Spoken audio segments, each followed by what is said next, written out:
नमस्कार दोस्तों। चैनल नमस्ते जी पर आपका बहुत बहुत स्वागत है। आज मैं आपको सुनाने जा रही हूँ एक कहानी। चलिए शुरू करते हैं। बचपन में ही उनकी अम्मा चल बसी थी, पर उसे पेड़ पौधे से बहुत प्रेम था। उसने आंगन में तुलसी, सदाबहार, जामुन, नींबू, अमरूद और आम के पौधे लगाए थे। जब तक वो जीवित थी पौधे वृद्धि करते रहे। पौधों के साथ दोनों भाई भी बड़े हो रहे थे। बदकिस्मती उन दोनों भाइयों की ज्यादा रही कि उन बढ़ते हुए पौधों की एक बरसती हुई रात ने बुखार में तपती हुई उन पौधों और दोनों भाइयों की अम्मा को ठंडा कर दिया। वक्त के बढ़ने के साथ दोनों भाई तो बढ़ रहे थे, पर एक एक करके सारे पौधों ने आत्महत्या कर ली।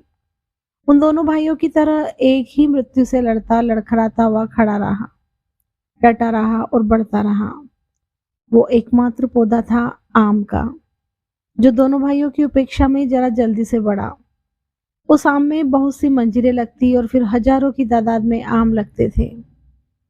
जो चीजें सहज वृद्धि न करके संघर्ष में बढ़ती है, वो ज्यादा मिठास लिए होती है। उस आम के फल बहुत मीठे और रसीले होते थे। वो लोग हमेशा आम को आस पड़ोस में भी बांट आते थे। अक्सर उनके बाबा शराब पीने के बाद कहते थे, तुम्हारी अम्मा ने तुम दोनों भाइयों के लिए अपनी अंतिम निशानी के रूप में अमिया का पेड़ छोड़ा है। वो हर साल मीठे फल देकर तुम्हें अपनी ममता और मिठास का आशीर्वाद प्रदान करती है। फिर वो अधेड़ आकाश की ओर मुंह करके कहता, देख रही हो सुंदरी, तेरे हाथ के फल हम तीनों अभागों में कैसे मिठास भर देते हैं। काश तू होती तो कच्चे आम का अचार भी डालती। कहकर शराबी बूढ़े की आंखों में पानी बह निकलता। दोनों भाई भी सुबकने लगते और उनका बाबा उन दोनों को आजू बाजू लिपटा कर सो जाता था। दोनों बच्चे उस आम के पेड़ की बहुत सेवा करते।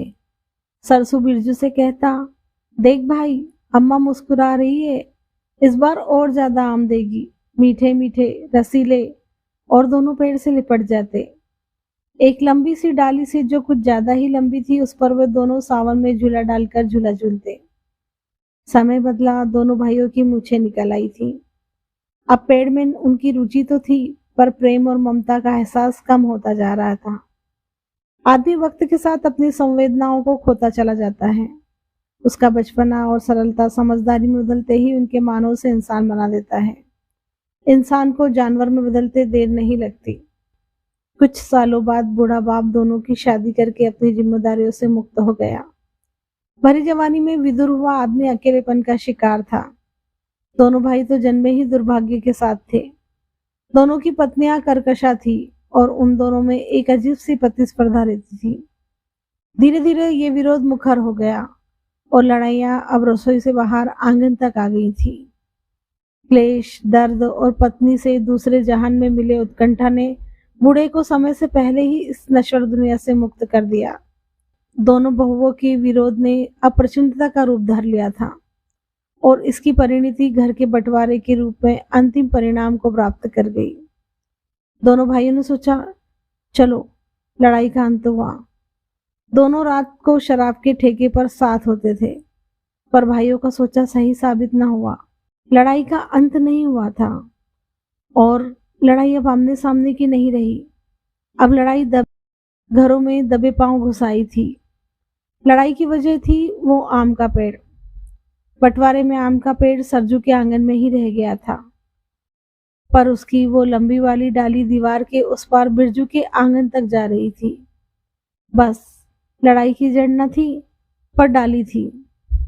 बिरजू के बच्चों ने उस डाली पर झूला डाल रखा था और झूलते रहते थे, जबकि सरजू के बच्चों को बिरजू की बीबी आंगन में फटकने न देती।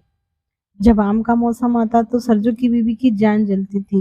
पेड़ उसका और उस डाली के कारण आम खाए और झूला झूले बिरजू के बच्चे। ये बात सरजू की बीबी की छाती पर सांप लौटने का काम करती थी। उधर बिरजू की बीबी को आम के सीजन के अलावा उस डाल से ये दिक्कत थी कि साल के 8 महीने उस पेड़ के पत्ते झड़कर उसके आंगन में गिरते थे। उस पर बैठने वाले पक्षी अपनी बीट वहां करते और तिनके डालते रहते, जिससे उसे आंगन साफ करने में बड़ी दिक्कत थी। बसंत जाने वाला था। आम पर मंजीरें फूट रही थी। सूरज की बीबी जहां जली भुनी जा रही थी, वहीं बिरजू की बीवी खुश हो रही थी कि बिना पेड़ की सेवा किए आम मिलने जा रहे हैं। उसने अपने मर्तबान जिसमें अचार डालने वाली थी को धोकर सुखाने के लिए मुंडेर पर रख दिया। ये देखकर सरजू की बीवी के कलेजे में आग लग गई। शाम को सरजू काम से सीधे ठेके पर होते हुए आया। दोनों भाई साथ ही ठेके के लिए जाते थे और साथ ही लौटते थे। सरजू ने जैसे ही घर में प्रवेश किया वैसे ही उसकी बीवी के तेज जुबान चलने लगी। मैं कल अपने बच्चों को लेकर अपने मायके चली जाऊंगी। अगर ये आम की डाली जो उस तरफ जाती है कल कटी नहीं तो, और इसे मेरी पल दो पल की धमकी मत समझना। अरे ये डाली से तुम्हें क्या दिक्कत है, जाने दो। जाने कैसे दूं? पेड़ हमारा है और हमारे पेड़ की डाली के आम उस तरफ खाए जाते हैं। कह देती हूँ, इसे मेरी महज धमकी मत समझ बैठना। अगर डाली ना कटी तो मैं मायके तो जाऊंगी ही जाऊंगी, साथ में पेड़ की जड़ों में तेजाब डालकर भी जाऊंगी, ताकि न रहेगा बॉस न बजेगी बांसुरी। पर कैसे काटूं उस डाली को? ये पेड़ मेरी अम्मा ने लगाया था, माँ जैसा लगता है मुझे ये। तुम्हारी माँ मर गई, तभी मर गई जब तुम छोटे थे, और कोई पेड़ किसी का माँ बाप नहीं होता। यह कहकर तुनकते हुए चली गई। सरजू बिना खाए ही सो गया। सुबह सवेरे ही कोलाहल से उसकी जाग खुली तो देखा बीबी दोनों बच्चों को पीट पाट के नहला रही थी। उसने पूछा, क्या हो रहा है? मैं अपने मायके जा रही हूँ, तुम मरो यहीं अकेले। ये डाली रहेगी तो मैं नहीं। सरजू अंदर गया और एक कुल्हाड़ी लाया और लपक कर पेड़ पर चढ़ गया। उसने डाली पर कुल्हाड़ी चलाई। कुल्हाड़ी की आवाज सुन बिरजू की बीवी दौड़कर बाहर आई। उसने देखा सरजू के आंगन की तरफ की वो डाली काट रहा है। वो भागकर बिरजू को जगाई और बोली, तुम्हारा भाई हमारे आम की डाली को काट रहा है, रोको उसे। बिरजू उनिंदा ही बोला, पर वो हमारी डाली नहीं है। तुम तो कहते थे ना माँ जैसा है ये पेड़। बिरजू की पत्नी ने तीर छोड़ा जो निशाने पर लगा। बिरजू दौड़कर बाहर आया। भाई, भाई ये क्या कर रहे हो? ये लड़ाई की आखिरी वजह काट रहा हूँ। पर भाई, ये तो अम्मा की निशानी है, इसे मत काटो। अम्मा मर गई बिरजू, मर गई अम्मा। कहते ही सूरज की आंखें भर आई और उसका हाथ कुल्हाड़ी पर जोर से चला। बिरजू भीगी आंखों से घर में दाखिल हो गया था। उसको देखकर उसकी बीवी कुछ न बोल पाई। उसको भी सुकून हुआ कि चलो अब रोज रोज ये आम की डाली आंगन को गंदा ना करेगी। पेड़ की डाली कट गई। सरजू की बीवी विजेता की तरह मुस्कुरा रही थी। डाली के कट जाने से धीरे धीरे आम की मंजीरें झड़ने लगी। छोटी कच्ची अमियाँ पेड़ पर ही सूख गई और उस सीजन में एक भी अमियाँ बड़ी न हुई, न पककर आम बनी। सरजू की बीवी को अजीब लग रहा था। कोई भी आम के न लगने पर उसे अफसोस हो रहा था। पेड़ पर गुस्सा भी आ रहा था। एक शाम को ठेके पर दोनों भाई साथ बैठे थे। सरजू भैया, आपने अम्मा के पेड़ को काटा, अब उस पर एक भी आम न लगा।